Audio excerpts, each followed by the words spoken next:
Visakha Bheemili YCP సమన్వయకర్త మజ్జి శ్రీనివాసరావు ఆధ్వర్యంలో వెన్నుపోటు దినం నిరసన ర్యాలీ నిర్వహించారు.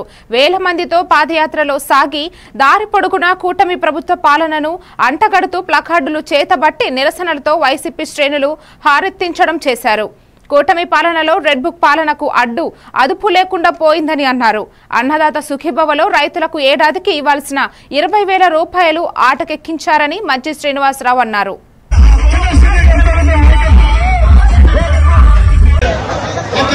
జగన్మోహన్ రెడ్డి గారు ముఖ్యంగా మహిళా నాయకులు కార్యకర్తలు అందరూ రైతులు లెక్క చేయకుండా గ్రామాల్లో ఆంక్షలు లెక్క చేయకుండా మండలాల్లో గత సంవత్సరం ఇదే రోజు 2024 సార్వత్రిక ఎన్నికల్లో ఫలితాలు వెలువడిన రోజు.